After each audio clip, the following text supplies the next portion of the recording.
अस्सलाम वालेकुम dear students. कैसे हैं आप सब? उम्मीद करता हूँ सारे स्टूडेंट्स बिल्कुल खैर आफियत से होंगे।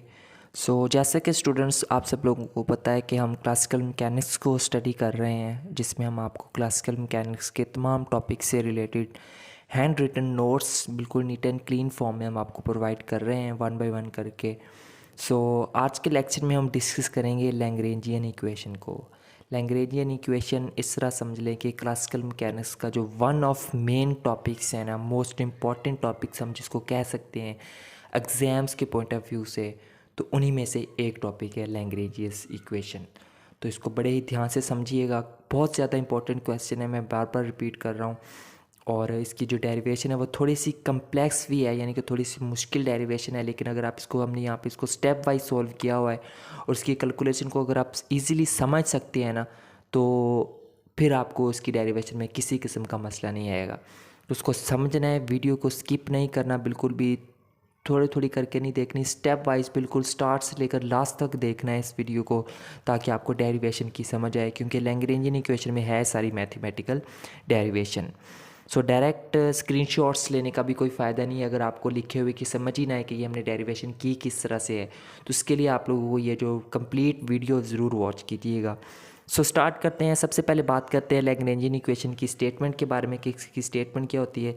Lagrange's equation is a set of second order differential equations for a system of particles which relates the kinetic energy T of the system to the generalized coordinates qi। यानी कि किसी भी सिस्टम के जो लैग्रेंजियन इक्वेशन है, ये एक किसी भी सिस्टम के set of second order differential equations के ऊपर मुश्तमिल होती है, जो कि उस सिस्टम की काइनेटिक एनर्जी को उसके जनरलाइज्ड कोऑर्डिनेट्स, जनरलाइज्ड फोर्स और टाइम के साथ रिलेट करती है। उसको हम कहते हैं लैग्रेंजियन इक्वेशंस। ये थी इसकी थ्योरेटिकल स्टेटमेंट। इसी तरह अगर हम बात करें मज़ीद, तो a scientist Joseph Louis Lagrange selected d'Alembert's principle as a starting point to drive the equation. यानी कि लैग्रेंजियन इक्वेशन को ड्राइव करने के लिए एक हमारे पास साइंटिस्ट थे, जोसेफ लुइस लैग्रेंज। उन्होंने डी लैम्बर्ट्स प्रिंसिपल का यूज़ किया था इसकी डेरिवेशन को ड्राइव करने के लिए, यानी कि starting point to drive the equation.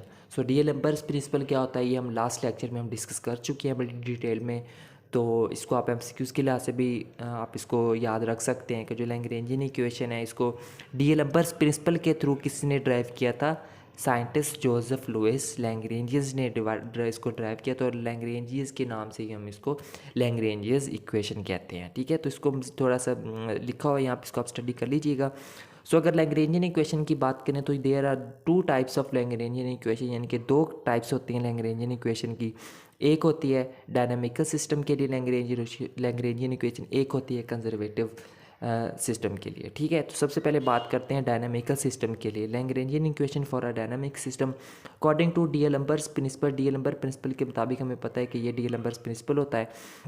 यहाँ से इसको हमने अंदर मल्टीप्लाई कर दें दोनों के साथ, तो हमें ये चीज़ मिल गई। ठीक है, तो उसके बाद यहाँ पे ये वाली जो टर्म है, इधर माइनस है तो उधर जाकर क्या हो जाएगी प्लस, और इसको हम इक्वेशन नंबर 1 का नाम दे देते हैं। ठीक है, since the force applied on ith particle with mass mi and position vector ri is given by. ठीक है, तो हमें पता है कि ये इक्वेशन हमारे पास इस चीज़ के बराबर होती है, और यहाँ से जो एफ आई है ये किसके बराबर है? एम आई ए आई के बराबर है। तो यहाँ पे इस एफ़ की, यानी कि according to Newton cycle of motion के बराबर एफ़ किसके बराबर होता है? एम ए के बराबर होता है। तो इस एफ़ की जगह पे हम ये वाली टर्म लिख सकते हैं। यहाँ पे हमें पता है कि जो एक्सेलरेशन है ये किस चीज़ के बराबर होता है? D V I over D T के बराबर होता है, ये आ गया। और वी आई का हमें पता है ये किस चीज़ के बराबर होता है? डी आर आई ओवर डी टी के बराबर होता है। तो यहाँ पे हमने उसकी वैल्यू पुट कर ली। जब हम डेरिवेटिव को डेरिवेटिव के साथ मल्टीप्लाई करेंगे तो ये हमें क्या मिलेगा? यहाँ पे इसके टर्म में आ जाएगा, और डबल डेरिवेटिव है तो हम इसके लिए डोनेट करने के लिए हम क्या करेंगे? डबल डेरिवेटिव का यूज़ करेंगे। तो ये हमें पास इक्वेशन नंबर 2 मिल चुकी है। ठीक है, इसी तरह जो राइट हैंड साइड ये वाला जो डेरिवेटिव है, इसको भी हमने यहाँ पे किस फॉर्म में लिख लिया? डेरिवेटिव को डॉट फॉर्म में लिख लिया। ठीक है स्टूडेंट्स, ये हमें इक्वेशन नंबर 2 हमें यहाँ पे मिल चुकी है। तो नेक्स्ट चलते हैं। Since virtual displacement is given by, virtual displacement का भी हमें पता है कि ये इस चीज़ के बराबर होता है, तो इसको हमने इक्वेशन नंबर 3 का नाम दे दिया है। By using equation number 2 and 3 and equation number 1, यानी कि अब इक्वेशन नंबर 1 में जो टर्म्स थी हमारे पास ये वाली टर्म और ये वाली टर्म थी ना, इनकी जगह पे हमने इसकी वैल्यूज़ पुट करनी है। इसकी वैल्यू हमने इक्वेशन नंबर 2 में फाइंड कर ली, इसकी वैल्यू हमने इक्वेशन नंबर 3 में फाइंड कर ली है। दोनों को हम इक्वेशन नंबर 1 में इन दोनों की जगह पे यूज़ करेंगे तो हमारे पास क्या आ जाएगा, हमारे पास कुछ इसकी ये वाली टर्म बन जाएगी। ठीक है, डेल आर आई की जगह पे उसकी वैल्यूज़ आ गई ये वाली तो, और पी आई की जगह पे ये उसकी वैल्यू आ गई है। ठीक है स्टूडेंट्स, सो नेक्स्ट देखते हैं इसकी कैलकुलेशन। यहाँ पे देखिए हमारे पास जो एफ आई ए है ये किस चीज़ के बराबर होता है, पी आई डॉट के बराबर होता है। ठीक है, इसकी जगह पे हमने यहाँ पे पी आई डॉट लिख ली, यानी कि इसकी जगह पे हमने पी आई डॉट लिख ली, बाकी कोई चेंज नहीं की है। ठीक है स्टूडेंट्स, तो नेक्स्ट ठीक है, इसको भी हम थोड़ा सा मतलब कि ये जो चीज़ है हम इसको थोड़ा सा हम इसको रीअरेंज करके लिख सकते हैं। जब हम रीअरेंज करके लिखेंगे तो हमें यहाँ से ये एक टर्म नज़र आ रही है, ये टर्म किस चीज़ के बराबर होती है, जनरलाइज फोर्स के बराबर होती है। तो उसकी जगह पे हम क्या लिख सकते हैं, क्यू जे लिख सकते हैं। ठीक है स्टूडेंट्स, इसी तरह भी हमारे पास ये जो टर्म है पी आई डॉट, ये किस चीज़ के बराबर होती है, इस चीज़ के बराबर होती है। इस चीज़ की जगह पे हम उसकी वैल्यू पुट कर देते, ये हमने उसकी जगह पे वैल्यू पुट कर दी और यहाँ से हमें क्या मिली है, इक्वेशन नंबर 4 मिली है। ठीक है स्टूडेंट्स, यहाँ पर एक छोटी सी टर्म है, अब हम उसकी वैल्यू कैलकुलेट करेंगे, यानी कि हमें पता है कि since we know that R I किसके बराबर होता है, इस चीज़ के बराबर होता है, यानी कि उसकी बात हो रही है। यहाँ पे अगर हम इसके साथ डेल लगाते हैं तो ये क्या है, वर्चुअल डिस्प्लेसमेंट है। ठीक, इस चीज़ के बराबर होता है। इसको डिफ्रेंशिएट कर लेना है क्यू जे डॉट के लिहाज से, क्यू जे डॉट के लिहाज से डिफ्रेंशिएट करेंगे तो हमारे पास ये टर्म बनेगी। ठीक है, उसको थोड़ा सा रीअरेंज करेंगे तो हमारे पास ये टर्म आ जाएगी। ठीक है स्टूडेंट्स, तो यहाँ पे हमें देखें ये चीज़ हमें किस चीज़ के बराबर मिल गई है, इस चीज़ के बराबर आ चुकी है। या फिर इसको सीधा करके लिखे तो ये वाली जो टर्म है ये किसके बराबर है, इस चीज़ के इक्वल है। यानी कि यहाँ से मेरा मेन मकसद था वैल्यू कैलकुलेट करना। ये जो टर्म हमारे पास दी हुई है इसकी वैल्यू हमने ये वाली यूज़ कैलकुलेट कर ली और इसी वैल्यू को अब उठा के हमने इस जगह के ऊपर पुट कर देना है। ठीक है स्टूडेंट्स, सो हम लिखेंगे पुट इन 4, जब हम 4 में पुटेंगे तो हमारे पास ये वाली इसकी फॉर्म बन जाएगी। इसको हम क्या देते हैं, क्वेश्चन नंबर 5। क्वेश्चन नंबर 5 मिल चुकी है हमें। So by taking the following differential, यानी कि यहाँ पर ये जो डिफरेंशियल है इसको हमने अब लेट कर लेना, इसकी वैल्यू कैलकुलेट करते हैं ये। ठीक है, bye taking the following differential ये आ गया। ठीक है, इसको जब हम ओपन करेंगे तो यहाँ पे देखें ये हमने इसको, ये जो m है ये तो कांस्टेंट था, ये m इसको हमने बाहर लिख लिया। अंदर देखें ये हमारे पास यानी कि फर्स्ट टर्म का डेरिवेटिव सेकंड सेम ये आ गया। ठीक है, प्लस सेकंड सेम फर्स्ट का डेरिवेटिव हमने ले लिया। ठीक है, यानी कि प्रोडक्ट रूल लगाया इन दोनों टर्म्स के ऊपर, हमने इसका प्रोडक्ट रूल लगा कर हमने इसको ओपन कर लिया है। जब ओपन कर लिया है तो अब हम क्या करेंगे, ये वाली जो टर्म है ये उधर जाकर क्या हो जाएगी, माइनस हो जाएगी। ठीक है, और ये वाली जो सॉरी यहाँ पे ये वाली जो टर्म है ना, ये वाली टर्म इधर आकर क्या हो जाएगी, माइनस हो जाएगी। और इस टर्म को हमने यहाँ पे पहले लिख दिए, ये टर्म हमारे पास ये आ गई है और ये वाली टर्म उधर जाकर क्या हो गई थी, माइनस हो गई थी। ठीक है स्टूडेंट, तो एक दफ़ा मैं इसको दोबारा से आपको एक्सप्लेन कर देता हूँ कि यहाँ पे हमने क्या किया है। सबसे पहले तो इस टर्म का हमने ये डेरिवेटिव लिया है प्रोडक्ट रूल के थ्रू। ठीक है, उसके बाद ये वाली जो टर्म है इसको हमने यहाँ पे पहले लिख लिया है। उसके बाद ये वाली जो टर्म थी इसको भी हमने इधर सेम एज इट इज़ लिख दी, यानी कि जगह इंटरचेंज की है। और ये वाली जो टर्म थी ये इधर आकर क्या होगी, ये माइनस हो जाएगी। ठीक है स्टूडेंट्स, तो ये हमने इसको लिख लिया।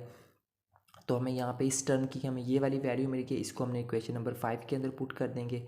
इक्वेशन नंबर 5 के अंदर पुट किया तो हमें कुछ ये वाली फॉर्म मिल गई यहाँ पे। ठीक है, यहाँ पे समेशन को अगर हम इग्नोर कर दें तो हमारे पास बाकी क्या रह जाएगा, ये चीज़ रह जाएगी। यहाँ पे हमारे पास ये वाली जो टर्म है ये किस चीज़ के बराबर है, इस चीज़ के बराबर होती है। ठीक है, ये भी हमने पीछे वैल्यू कैलकुलेट की हुई है, उसकी जगह पे हमने उसकी वैल्यू ये वाली पुट कर दी है। ठीक है स्टूडेंट्स, तो